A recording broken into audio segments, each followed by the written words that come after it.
¿Cómo está? Muy buenas noches, bienvenidas, bienvenidos a una edición más de Periodismo en Plural. Le agradezco muchísimo que esté en sintonía de la señal de Canal 4 y saludo con mucho gusto y comienzo con Charo Bareño, quien esta noche nos acompaña en esta mesa. Charo, buenas noches. Gracias, Trini, es un gusto en Puente estar con mis compañeros Augusto, Gabriel, Iván y contigo. ¿De verdad te obviamente. da gusto?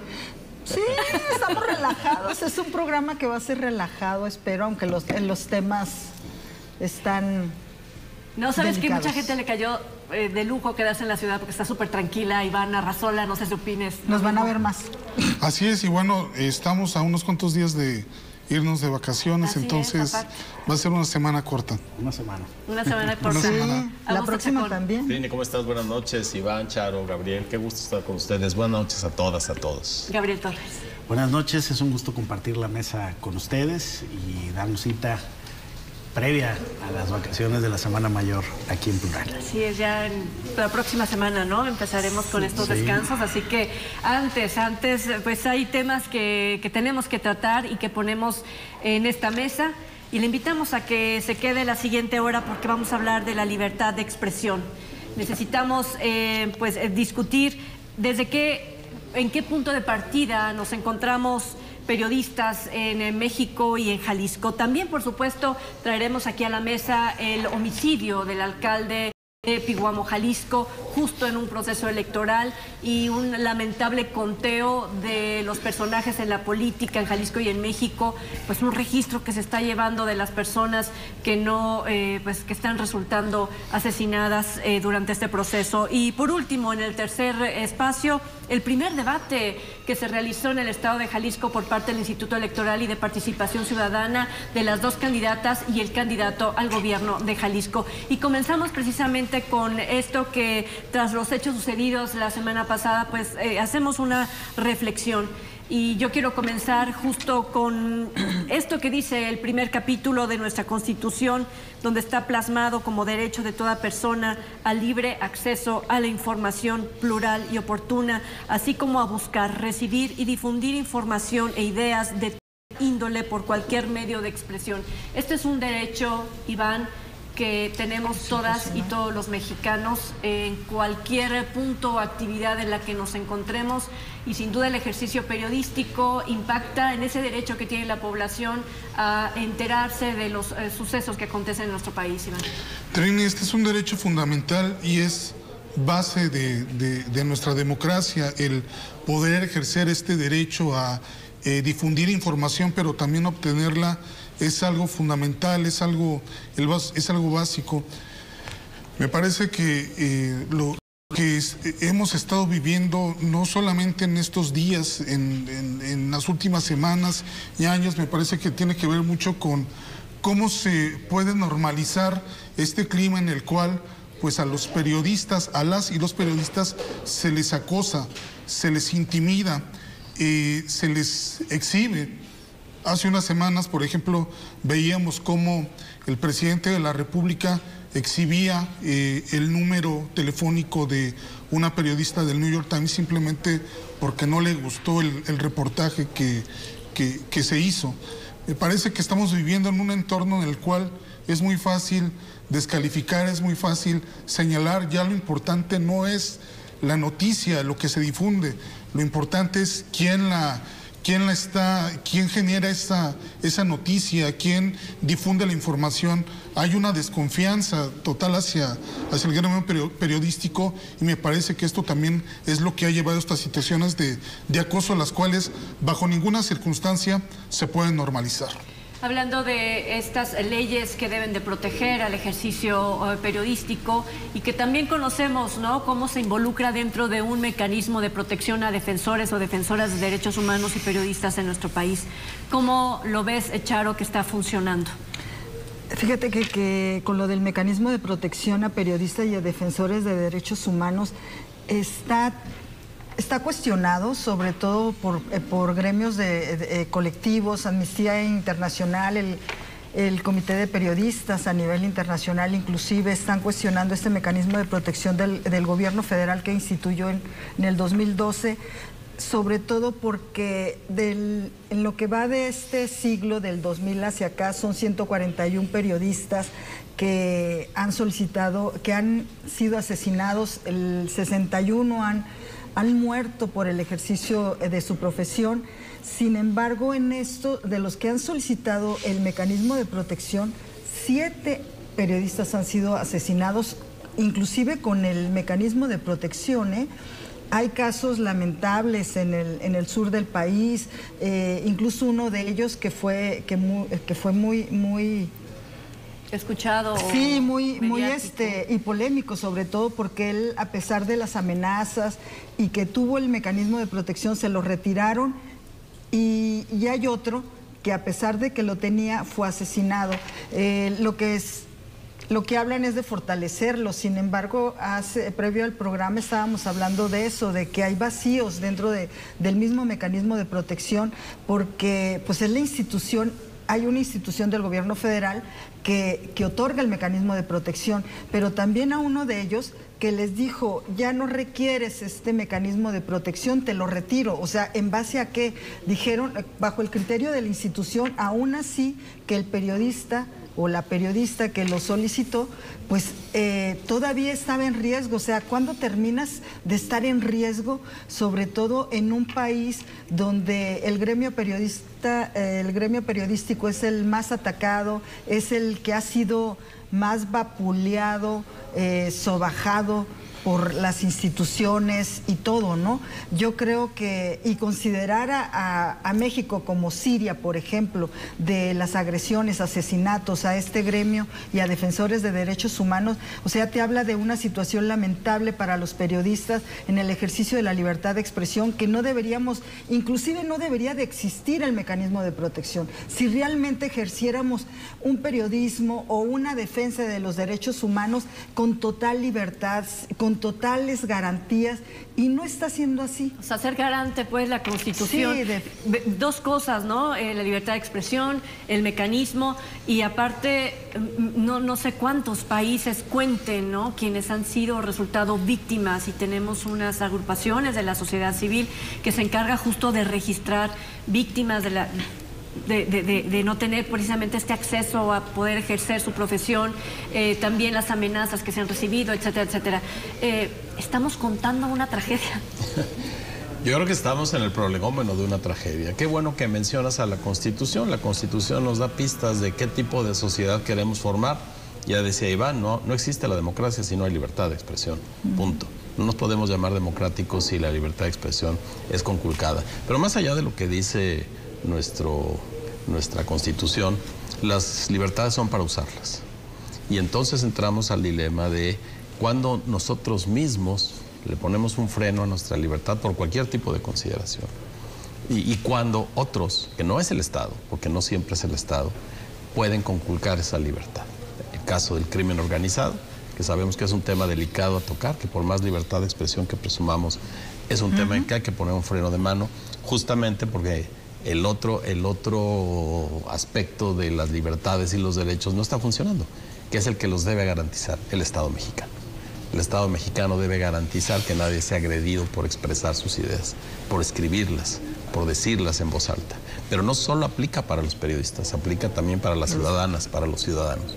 Cuando salen a las calles a manifestarse, cuando escriben pancartas, cuando van a tocar a la puerta del Palacio Nacional a lo que tienen que decir, ahí está poniéndose en juego la libertad de expresión. Por supuesto está amenazada, el número de periodistas, mujeres y hombres, asesinados, amenazados, es altísimo, pocos países en el mundo. Pero además, no está en riesgo la libertad, sino se pone en juego el abuso de poder de ciertos gobernantes, que usan una tribuna pública para agredir directamente a periodistas. Ese es un abuso de poder. No ha podido contra la libertad porque esos periodistas agredidos, hasta donde los podemos leer, hasta donde los podemos ver en sus redes sociales, en la televisión, en el radio, siguen diciendo lo que creen que deben decir. Siguen evidenciando corruptelas, siguen evidenciando conflicto de gobernantes. Ellos están ejerciendo su libertad y de parte de la autoridad máxima, en el caso más emblemático del presidente, está abusando de su poder y abusando del dinero público porque utiliza la tribuna que se paga con el dinero de los impuestos para asuntos estrictamente personales contra periodistas, que insisto, es un abuso de poder, pero afortunadamente estos periodistas, muchos de ellos, han mantenido su libertad diciendo lo que han de decir, y es una manifestación de la libertad, que el periodismo, de lo que se trata para muchos, es de decir lo que algunos quieren callar. Creo que me quedaré con esa parte, ¿no?, de que la libertad de expresión desde el ejercicio periodístico continúa, está ahí. Tiene estos riesgos, se corren estos riesgos, sin embargo, siempre tienes opciones para enterarte, saber, descubrir, porque en estos vaivenes, pues sigue generándose esto que le llamamos, ¿no?, libertad de expresión, pero en riesgo todo el tiempo, mi querido Gabriel. Bueno, es que es importante esto que se apuntó hace un momento. La libertad de expresión es una libertad política, es una garantía ciudadana prevista en la Constitución, efectivamente, no solamente para los profesionales de la información, que serían los que ejercen el oficio del periodismo, sino para cualquier ciudadano, es decir, para manifestarse libremente, para protestar, para hacer valer su voz, para poder discrepar, para poder disentir públicamente sobre los temas que le acontecen y que le incumben. Para los profesionales de la comunicación, para los que ejercen el periodismo y de eso viven, pues la libertad de expresión es una herramienta fundamental, es la razón de ser de su trabajo. Y en esto, la organización no gubernamental Reporteros Sin Fronteras, por ejemplo, hace un análisis del 2000 a la fecha, en la cual detalla que 150 comunicadores han perdido la vida por el ejercicio de su profesión en México y 31 más se encuentran desaparecidos, lo cual coloca a México entre uno de los países con más riesgo para ejercer la libertad de expresión de forma profesional como oficio, ¿sí?, como tarea, como oficio de vida. Y esto pues es algo que empezó desde que el Estado mexicano decidió crear a través del gobierno una fiscalía especial para la atención a los delitos contra periodistas, y luego casi 6 años después, un mecanismo para proteger a los periodistas. No obstante, la cifra de periodistas asesinados y desaparecidos en el país va en aumento, lo cual te dice que ni la Fiscalía Especial ni el mecanismo han logrado inhibir el clima de violencia que proviene de diversos lugares, pero un clima de violencia contra los profesionales del periodismo y también contra los ciudadanos que disienten de sus gobernantes. Ahora, esto ha hecho escuela y no es propio de México. Lo vemos en el país vecino. Justamente el día de ayer, por ejemplo, el exmandatario estadounidense Donald Trump decía que si no lo elegían, él vaticinaba un baño de sangre en Estados Unidos y luego comparó a los migrantes con animales. Y para acabar su discurso, se va contra los periodistas. Dicen que los periodistas son los responsables del mal funcionamiento de la democracia en Estados Unidos. Bueno, eso mismo está pasando en Argentina, eso pasó en Brasil con Milei, eso pasa a nivel federal y en los gobiernos locales en México. Y ha generado una escuela, lo veíamos hace 3 días que se descubren las triangulaciones entre una empresa hermana con el gobernador de Nuevo León, y lo que sale el gobernador de Nuevo León en una rueda de prensa es a callar a la reportera de Grupo Reforma y a evadir preguntas y a acusarlos directamente de una campaña negativa en pleno proceso electoral, porque una periodista investigó, documentó. Ahí están las triangulaciones, ahí están las facturas, ahí están los recibos. Grupo Reforma lo publicó y la respuesta del poder, del gobernante en el poder, es la descalificación, la agresión, el vituperio. Entonces, yo creo que ante lo que estamos es ante la sistemática violación de una garantía individual, de un derecho, de una libertad política que pone en entredicho la democracia. Porque no podemos hablar de un sistema democrático y de tomar las propias decisiones con libertad si no podemos también opinar con libertad. Sobre todo que estamos todo el tiempo, ¿no?, luchando contra esta inercia, ¿no?, que pareciera en algún momento pues opacar, ¿no?, nuestro buen estado de ánimo. Que bueno, yo desde esta mesa pues agradezco que tengamos de regreso en su casa a nuestro compañero después, como lo dije, de lo sucedido la semana pasada, Jaime Barrera. Tenemos que hacer una breve pausa y cuando regresemos platicamos precisamente del homicidio del alcalde de Pihuamo, Jalisco. Al volver.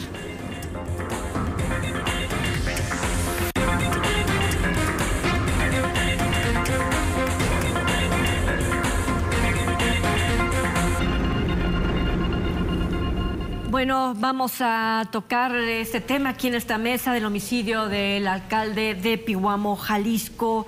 Es uno de los 125 municipios que tiene nuestro estado. Está en la zona sur, muy cerca del estado de Colima. Colima ha sido señalado por tener una de las ciudades más inseguras a nivel mundial, no solamente de México. Así que Humberto Amezcua, el pasado 15 de marzo, pues fue ultimado y él estaba buscando la reelección, Charo. Así es, y pues ya lo hemos hablado, ¿no? En este espacio periodístico de los atentados, los asesinatos a candidatos y a candidatas, bueno, sobre todo candidatos en este proceso electoral. Aquí en Jalisco van dos con el alcalde. Este alcalde ya había recibido amenazas, sin embargo, a pesar de que el partido del que pertenecía habían dicho de que sí habían solicitado esta protección, el gobierno estatal dijo que no. Pero bueno, vamos más allá, ¿no? Donde se incide más este tipo de ataques a candidatos, a gobernantes en los municipios. Están incidiendo mucho en este proceso electoral con candidaturas de elección popular a nivel municipal. En este caso, que han sido candidatos a presidencias municipales. El primero aquí en Jalisco fue el Mascota, aquí fue el segundo, fue Pihuamo. El laboratorio electoral habla de varios estados, Chiapas, Veracruz, Michoacán, otro que se me va, pero Jalisco también, Tamaulipas, y también Jalisco no escapa de este tipo de situaciones de riesgo y en este proceso electoral para los candidatos. Hablan de blindar la elección, sin embargo van mucho más allá de fortalecer a las instituciones locales. Eso es lo que se debe de hacer para varios analistas, sobre todo que están ligados al proceso electoral, porque dicen, ok, un candidato o candidata a cualquier cargo de elección popular, si quieren atentar contra su vida, lo van a hacer a pesar de la seguridad que traiga, a pesar de... Lamentablemente así estamos. ¿Qué se debe de hacer? Bueno, pues las autoridades a nivel federal, a nivel estatal y a nivel local deben hacer algo y fortalecer las instituciones, porque lo hemos hablado, son las carreteras, son los distritos, son municipios que ya son considerados zona caliente. Para muchos están pegados con Michoacán, Colima, Zacatecas, o sea, ya de cuál municipio o de qué distrito hablamos que estamos más o menos seguros de transitar. Estamos hablando de los candidatos, pero están los funcionarios de casilla, los que tienen que llegar y estar a cargo de la elección desde las 8 de la mañana hasta las 6 de la tarde. No, y después de las 6 de la tarde. Nosotros como medios, como representantes de los medios de comunicación, varios compañeros y compañeras también van a ir a cubrir municipios o zonas. Es todo, ¿no? Claro. Hay diferentes medios nacionales que se encargan también de llevar un registro, y está también Data Cívica, que lleva un conteo, votar entre balas, ese se llama su proyecto de registro, y están hablando de 36 aspirantes, funcionarios públicos y familiares en este proceso electoral desde que comenzó el año, el 2023. Son menos en cuanto solamente candidaturas, pero ya se involucra no solamente el que está aspirando, sino el que está en funciones o familiares de quienes están en funciones. Iván. Esta es una historia que ya tiene mucho rato que se viene hablando de este tema, ¿no? Es una persona más que tristemente se suma a esta lista. Recordarán que hace unas semanas el alto comisionado de las Naciones Unidas hablaba de que, bueno, el proceso electoral en México pues se encuentra en riesgo precisamente pues por todos estos atentados, estos ataques. El presidente de la República lo que dijo es que este funcionario era tendencioso y que, bueno, esto era obra de publicistas, el hablar de este clima de inseguridad en el país. En realidad a los ojos del presidente, pues esto no ocurre, ¿no? En el país no existen este tipo de situaciones. Inclusive, hay quien le pidió a los a las dos candidatas y al candidato presidencial que no aceptaran la protección que les brindaba la Secretaría de la Defensa si no había un plan integral para cubrir y blindar toda la elección, no únicamente ellos tres, sino realmente armar un plan integral que en los tres niveles de gobierno pudiera proteger a todas las candidatas y los candidatos que van a participar durante este proceso.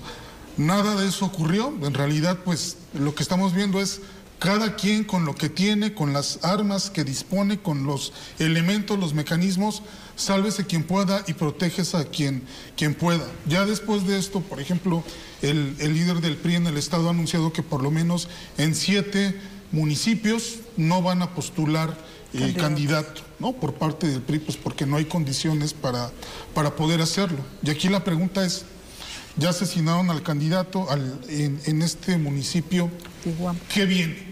¿No? De hecho, sería la pregunta, son 75 días para el próximo 2 de junio. ¿Qué viene? Mira, Trini, imagínate lo difícil. Yo coincido en la apreciación que tienes respecto de que es precisamente los municipios donde están mayor expuestos. Y esto ocurre porque es el órgano, digamos, el nivel, ámbito de gobierno más cercano a los ciudadanos, es el municipio. Luego siguen los estados, que apenas son 2.469 municipios los que tiene México, ¿no? Imagínate multiplicado eso por al menos 3 candidatos, suponiendo que todos van en coalición, estaríamos hablando cerca de 10,000 candidatos, superan los 12,000 los registrados.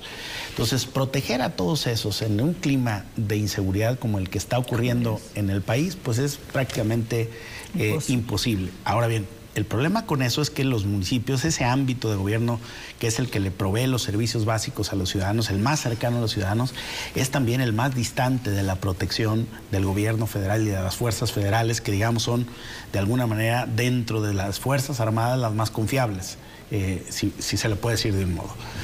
Y entonces estamos ante un problema sumamente grave, porque en un proceso de renovación de los poderes públicos, es decir, donde hay en juego 2.469 nuevos alcaldes en el país, más o menos, aunque no hay elecciones para municipios en todo el país, pero sí en una gran cantidad de estados, pues estás ante un problema muy grave por el clima generalizado de inseguridad que no quieren reconocer el gobierno federal y los gobiernos estatales. Y en la medida en que tampoco se quieren reconocer, tampoco hay medidas extraordinarias, ni hay un abordaje extraordinario del problema. Pareciera que lo que hemos venido haciendo es normalizando, es decir, ajustándonos a los climas de violencia y apechugando como ciudadanos, como votantes, como partícipes de la democracia, y asumiendo que ahora estas son nuevas reglas de una suerte de estado de excepción no declarado que tenemos en el país.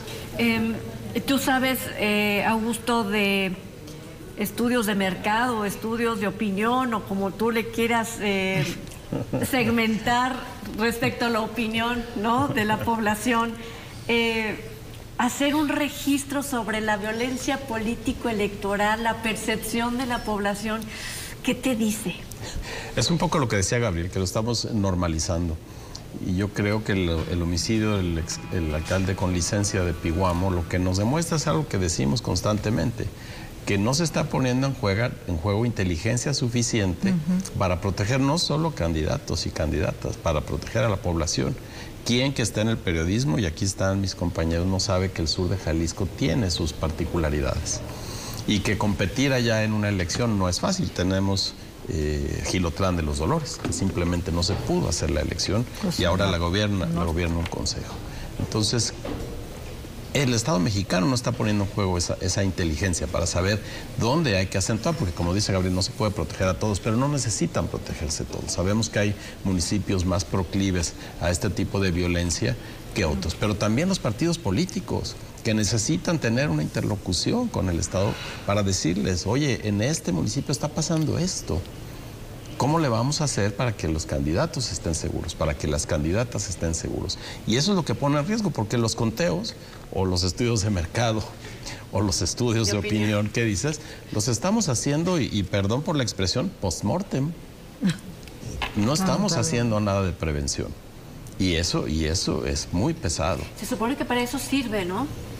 Para un registro. Deberían de ser un insumo para la toma de decisiones, pero si quienes toman las decisiones lo niegan, lo ningunean, lo descalifican. Ese es el asunto. La sociedad organizada ha estado insistiendo desde hace muchos años que se les incluya con toda su infraestructura que tienen para hacer estos conteos, o esta capacidad que tienen profesional. Ya levantó la sociedad civil más organizada, yo creo que del mundo, que tiene 2000 años en la organización, se llama Iglesia Católica.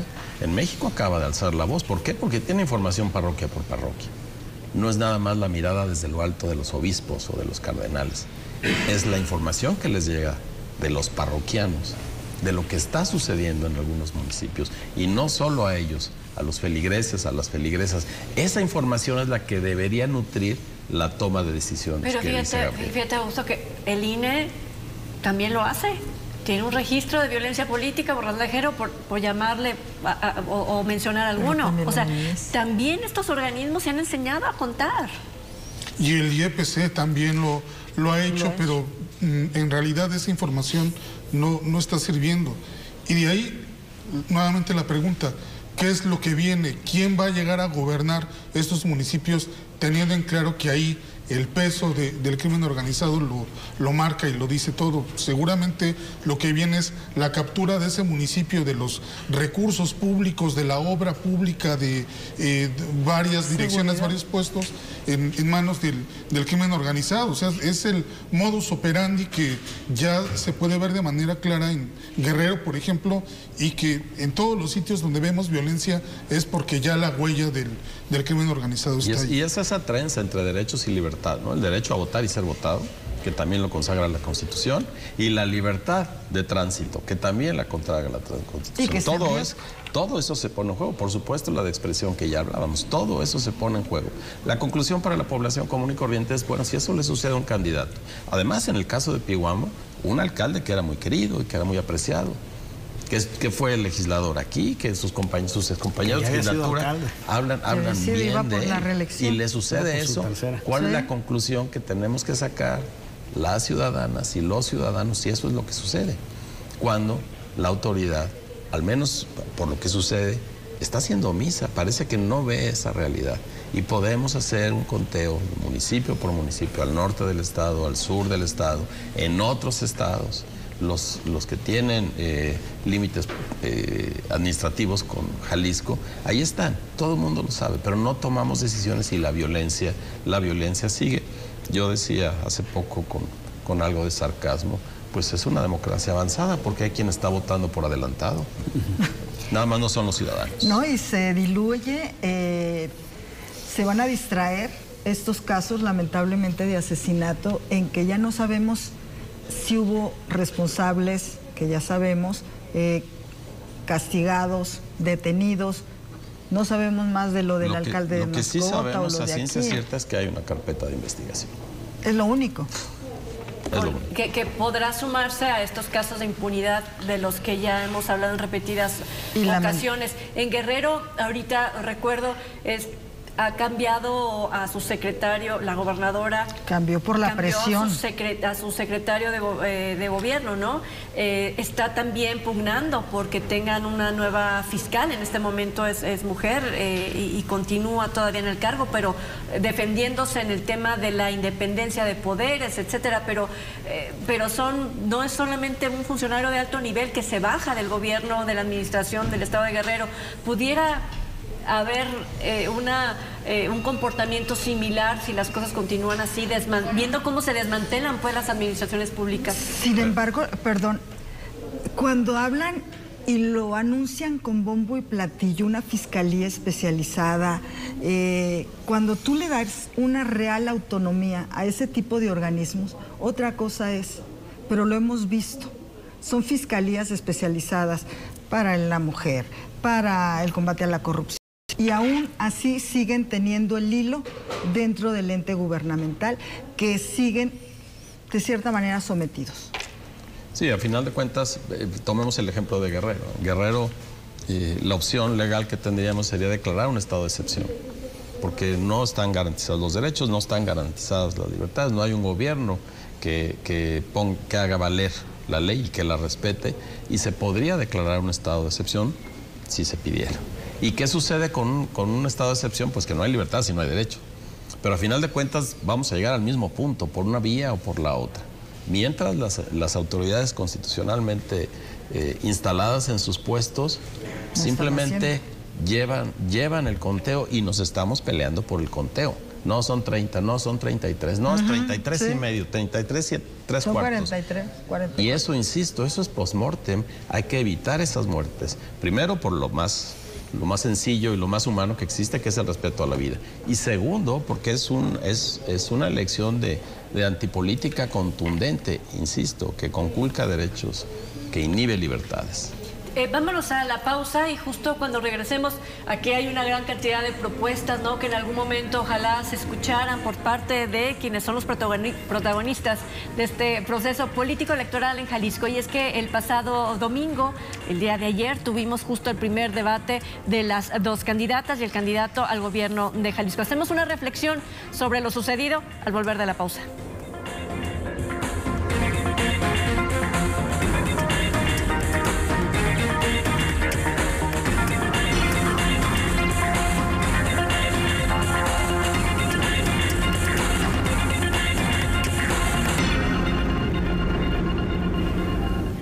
Bueno, ya estamos de regreso. Hablemos de este primer debate que se realizó este domingo 17 en punto de las 10 de la mañana.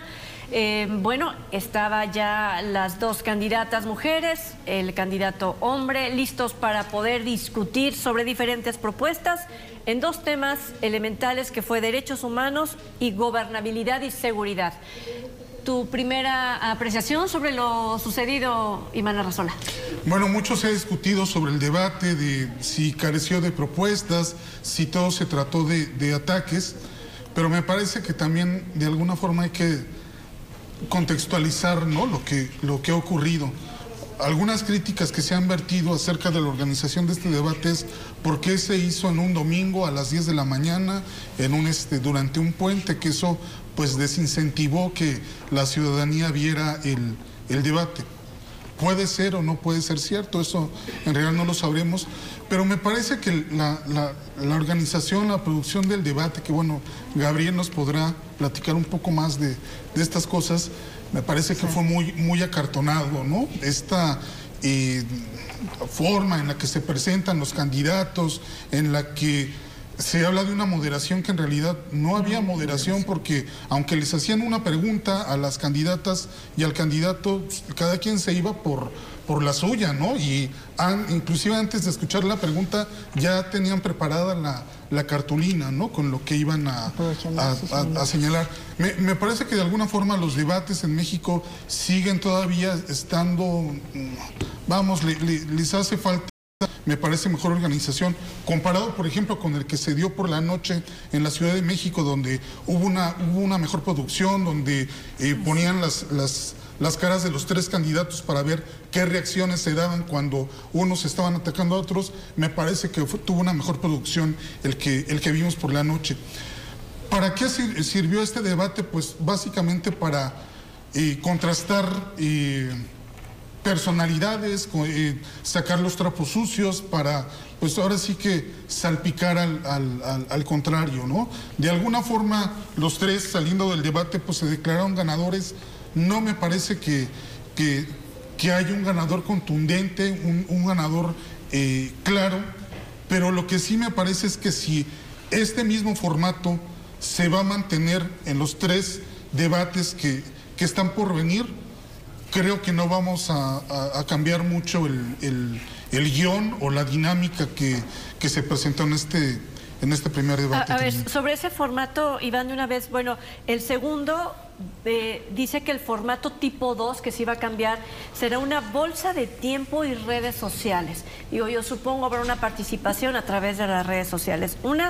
Un tercer formato Dice, bolsa de tiempos y participación de las infancias y adolescencias. Supongo que en Puerto Vallarta, donde se va a realizar el tercero, pues invitarán a lo mejor estudiantes, no lo sé a ciencia cierta, pero el cuarto formato, propuesta y diálogo libre. A lo mejor ahí eso es a lo que pedimos y suplicamos, ¿no? Que sea libre. Sí. Es que mira, por ejemplo, en el segundo bloque hubo preguntas de redes sociales y les hacían literal la pregunta y cada quien se iba por su lado. Entonces mejor no les pregunten, a ver, o que los moderadores, las moderadoras, a ver, no te estoy preguntando esto, sujétate a responderlo. Creo que como niños chiquitos, ¿no? O niñas chiquitas, para que entiendan de qué se trata un debate. Los moderadores. A ver, le pasaste la bolita a mi querido Gabriel Torres, porque pues tú sabes de televisión. Sí, de hecho me tocan dos de esos que vienen ahí, que a ver cómo nos va. ¿Cuáles te tocan? Yo oí hablar a Gabriel sobre el debate hace rato, estupendo. ¿Cuáles te tocan, Gabriel? Es que el de Vallarta y el último. Los dos últimos. Los dos últimos. ¿Tú vas a moderar? Se va a producir. A producir. Ah, qué bueno. A producir. Se realizará aquí en esta Toma en cuenta lo que dijo. Los periodistas, toma en cuenta lo que dijo que van Iván. a moderar. A ver. Cuando nos invitan a producir un debate, la televisora pública, en este caso Jalisco TV, y posteriormente que nos tocará Canal 44 de la Universidad de Guadalajara, nosotros no tenemos ninguna incidencia sobre el formato. Nos invitan a producirlo, pero no nos permiten hacer ningún movimiento ni ninguna sugerencia sobre las reglas. Eso es una atribución, porque son debates convocados por ley por el Instituto Electoral, en donde lo que hacen las televisoras públicas es auxiliarlos en la manera en que ellos quieren que se les auxilie. ¿Qué sí sería nuestra responsabilidad? Pues que haya algún problema, una deficiencia de iluminación, que tengamos problemas de audio ahí, que las cámaras no capten a los candidatos o candidatas. Eso es inherente a la producción. Pero las reglas, el tiempo, incluso los moderadores, son designados por la autoridad electoral, no son por las televisoras. No es responsabilidad de quien lo produce. ¿Y ahora el personal técnico, perdón? Y los actores principales. Técnico también es de la televisora. Sí, la producción, pues, es decir, que tuviéramos que repetir un segmento porque no se puede grabar, sería bronca nuestra. Porque hubo ruido, la producción, que no tuviéramos iluminación. Sí te sucede, que los audios, eso es Pudiera hasta suceder. en las mejores familias. Mejor ni digas porque te pudiera suceder, claro. Gabriel, ¿eh? Pero, claro, a todos nos puede pasar. Pero que los actores principales vayan decididos a no responder los temas a los que se les invita a dialogar. Es decir, que vayan decididos a usar su tiempo o sus bolsas ahora de tiempo para sacar pancartas y atacar al de enfrente más que explicar cómo resolver los temas de los derechos humanos, la seguridad o atender a las infancias o a los adultos. Es decir, eso pues no puede ser responsabilidad ni de la autoridad electoral ni de la televisora, sino de los candidatos. Entonces, que aquí hay tres fichas que tienen responsabilidad en este asunto. Y también hay que decir otra cosa. Quienes van a moderar, que a veces lo logran y a veces no, pues van con nada más que la oportunidad de estar ahí. No reciben una paga, no reciben un sueldo por eso, no hay una remuneración, es una cosa honorífica, voluntarismo puro de las periodistas y los periodistas que van ahí. Porque luego les pegan como si ellos tuvieran así, les hubieran pagado millones por estar ahí. No, a ver, los que sí tienen dinero para hacer campañas son los candidatos. Los que sí reciben recursos públicos para hacer un buen papel y tienen un financiamiento que no es poco, el que se les dio este año, para tener equipos que cuando menos les preparen bien sus propuestas, que les hagan buenas tarjetas y que ellos mismos se preparen para ir al debate, pues son los actores de la competencia. Entonces, yo cuando oigo que el tema del debate es el formato, híjole, pareciera que obviamos lo fundamental, ¿no? Es como cuando un partido de fútbol es aburrido, pues es aburrido porque en principio los que están ahí en la cancha andan haciendo cualquier otra cosa que jugando en serio al fútbol. Entonces, yo pienso que sí hay una responsabilidad en la producción, pero es voluntarismo puro. Las televisoras públicas lo hacen porque alguien les tiene que ayudar a las autoridades a hacerlo, no se cobra por eso, no le cuesta, no hay una rentabilidad para nadie, ni para los que van a poner, las periodistas, mujeres y hombres que van a poner la cara ahí a tratar de moderar, a quienes no se dejan moderar, pues tampoco está ahí. Ahora, que podrían tener un mayor protagonismo, tal vez, que podría ser mejor, sin duda, pero tú decías hace rato un tema fundamental.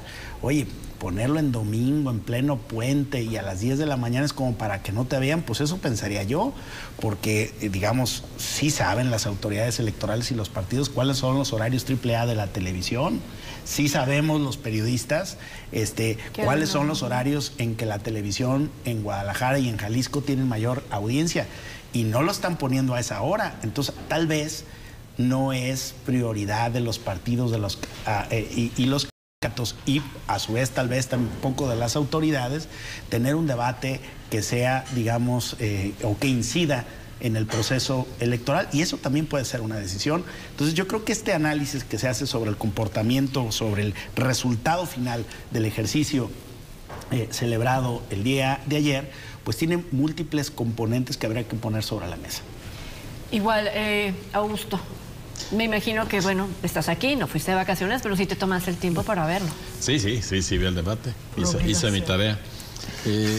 Sí, trataron de contrastarse, pero a final de cuentas creo que no vimos sino los spots dichos en vivo.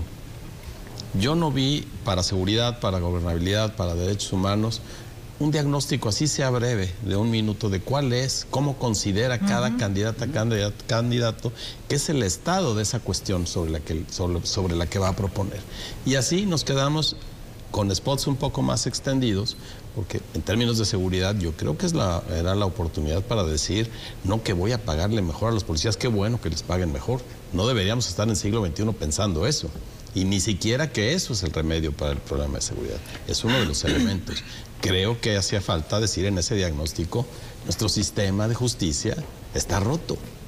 Desde el primer respondiente hasta las prisiones. Y eso es lo que tiene que atender un gobernador. Pasando por lo que tenga que negociar con el Poder Judicial, con el Legislativo. No solo voy a comprar patrullas, los voy a equipar, les voy a dar clases de inglés. Me parece que vimos los spots extendidos. Y el contraste, que es natural, pero se hace un contraste solo de señalamientos negativos. Creo que cuando alguien te hace un señalamiento negativo, tú tienes que responderlo si toca, pero al mismo tiempo ponerte por delante, y aquí fue dejar tal vez la sensación de quién es el menos malo o la menos mala para gobernar. No nos va a gobernar el mejor, nos va a gobernar el menos malo. Eso es lo que nos dejan ellos en este contraste que se queda únicamente en eso, que prescinde del diagnóstico, que no nos dice los cómo, que fue uno de los reclamos. Yo sé que es muy difícil, pero ya no solo los cómo, necesitamos cómo, con qué, con quién y con cuánto contamos para hacer eso que están diciendo. Porque ahora nos vamos a llenar de presupuestos institucionales y los siguientes gobernantes van a ser los administradores de algo que ya está determinado de antemano. El margen de maniobra en términos presupuestales va a ser menor. Creo que el debate nos queda de ver. Sí, un poco por la producción. A mí sí me hubiera gustado ver tiros amplios donde se viera cómo reaccionan corporalmente ante los señalamientos. Porque a final de cuentas, y esa es la invitación para los quienes nos están viendo, el debate es para que traten de decirnos si así van a gobernar. Es la manera más cercana de decir quién va a reaccionar bien en una crisis de gobierno. ¿Quién va a reaccionar bien? ¿Quién se va a parar bien ante las cosas? ¿Quién me va a hablar a mí directamente de la manera que me importa? Y aquí estaba en juego el tema principal, seguridad, que es el gran tema de las campañas. Era el momento para hablarle de frente a la gente, con un diagnóstico claro, que cayera en blandito con quien los escuchaba, con quien los veía, y después con un cómo y con qué. Y por supuesto el presupuesto a poner en juego. Eso yo no lo vi. Vi un debate que es una riña, que se tienen cerca, riñan entre ellos, nos dicen ella es mala, ella es buena, yo soy buena, yo soy bueno, ella es mala, y eso no me parece que sea un debate de la altura política que requiere un estado del calibre de Jalisco y de realidad los 32 estados de la República. El próximo 13 de abril ya estaremos de regreso de las vacaciones de semana de Pascua y los temas a tratar: infraestructura y gasto público, finanzas y obra pública, transparencia, rendición de cuentas y combate a la corrupción. Sí. ¿Cómo poder entender estos temas si no hay una estrategia, una ABC, cifras, números, cuál es nuestra capacidad, ¿no?, para poder tener todo este desarrollo? Si sigue así como está, ¿crees que...? No, definitivamente coincido con mis tres compañeros queda de ver este debate. El formato, pues ya sabemos, ¿no? Sin embargo, yo también coincido que debería de haber visto como las expresiones, como lo hemos visto en los debates presidenciales en el pasado, inclusive en los debates a la gubernatura en el pasado. En domingo ya nos había tocado un debate en domingo, se me hace que fue el primero, si mal no recuerdo. Ahorita con las redes sociales, pues nos podíamos conectar. Yo me conecté, lo estuve viendo lo seguí por tarea también, por el celular, por redes sociales. Me quedo que no dijeron los cómo, independientemente del diagnóstico, no dijeron los cómo. En cuanto a los señalamientos, a ver quién, y las dos personas, los dos candidatos o candidatas que se tiraron la bolita, el señalamiento, quedaron embarrados, sinceramente, los dos, la candidata y el candidato. La otra candidata, pues ella llegó, empezó más o menos tibio el debate. Las propuestas en materia de desaparecidos, yo, por ejemplo, a mí me gustaría haber visto o escuchado de parte de cada uno de ellos cómo lo iban a hacer en el tema de desaparecidos. Es algo que importa mucho a todos, y no vimos más que un esbozo. Uno de los candidatos habla de que él está cercano o está cercana a uno de los colectivos, que incluso una de ellas tuvo el premio del Rey de España, y pues dentro de las declaraciones que dijo Lupita Aguilar, precisamente de Fundec, que recibió el premio Rey de España, es de que no se siente con esa respuesta por parte del Estado, por parte del gobierno, así que no es de presumir por parte de ellos y agarrarse de un tema. El tema de desaparecidos para mí quedan a deber. En cuanto a los temas que vienen en el otro formato, también yo creo que vamos a seguir viendo este tipo de señalamientos, de sacar la fotito, sacar esto. Obviamente la que dentro de los que van abajo o arriba en las encuestas, pues se aprovechan. Dos de ellas, de las candidatas, se afianzaron con la candidatura presidencial de sus respectivos partidos o coaliciones. El otro candidato se desliga de su candidato, no señala y ni nombra para nada al candidato presidencial. Te da un reflejo, ¿no?, de cómo están las candidaturas. Una de las candidatas, pues ella llegó para señalar a los otros. Ella tenía más para ganar que para perder. Los otros dos se cuidaron, no hablaron. Uno de ellos dice, bueno, yo estoy manejando lo que es mi identidad con una campaña estatal, y critica a las otras dos candidatas que se agarraron de las candidaturas presidenciales de sus respectivas candidatas. También hablaron de lo que, en el caso de señalamiento de fraude, pues ahí se dieron, que fue algo de lo que llamó mucho la atención, polémica, o sea, causó interés por cómo se dieron los señalamientos, pero ambos salieron raspados en ese señalamiento que se dieron. De hecho, de todo esto que hemos dialogado, el Instituto Nacional Electoral ha comentado que estaban pendientes por entregar 15,785 credenciales de elector en Jalisco, de las cuales solamente se recogieron hasta el pasado 14 de marzo. Casi 3,000. 860 credenciales, según la información que tengo aquí a la mano. O sea, 14,925 documentos no lo recogieron estos jaliscienses, hombres y mujeres, que deberían de estar votando el próximo 2 de junio. con todo este balance que se hace de qué se dijo y qué no se dijo, menos abona o falta de verdad estas personas que son candidatas a ocupar un cargo público, convencer a la participación. Es un proceso democrático. No solamente tienes que hablar de tu proyecto, sino tienes la responsabilidad de hacer comunidad, ¿no? Y no lo vimos, pues. Mira, uno de los grandes riesgos que hay en este proceso electoral es que pues, la ciudadanía no responda, no salga a votar simplemente porque, pues en realidad, las candidatas, los candidatos no les están diciendo nada, no les están ofreciendo nada para solucionar sus problemas. El problema con el debate del día de ayer es que no hay una propuesta que haya quedado ahí grabada, que uno puede decir, me voy con esto, ¿no? De cada una de las dos candidatas, y el candidato que estuvo ahí fue tan superficial el debate que, pues en realidad, no hay mucho que rescatar acerca de ideas, de proyectos que se pudieran generar, pero me parece que también se han tenido oportunidad de ver las entrevistas que se les hacen en particular a cada uno de los candidatos, o que les han hecho a lo largo de este periodo, ya durante la campaña, son promesas de voy a hacer 2 líneas de tren ligero, voy a hacer una megaconstrucción, entonces voy a hacer, pero voy a quitar la verificación. Voy a quitar la verificación, pero a ver, pero ¿con qué dinero? ¿Con qué recursos?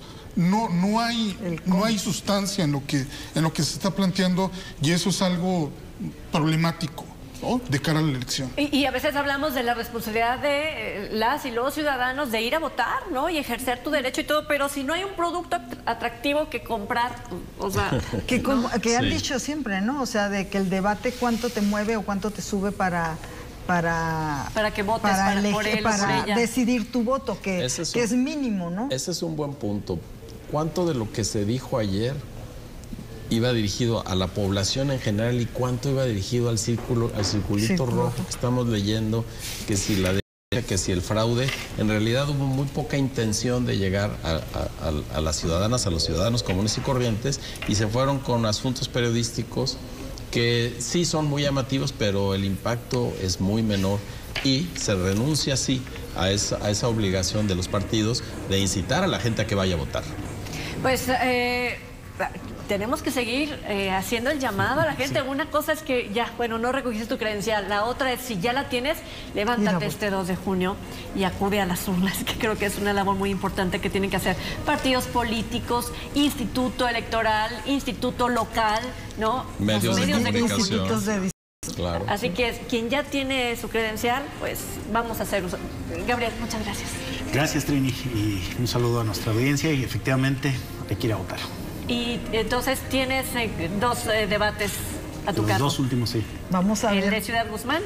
No, el de Vallarta y el último. Que tenemos aquí. Hay que hacer el análisis de esos 2. Sí.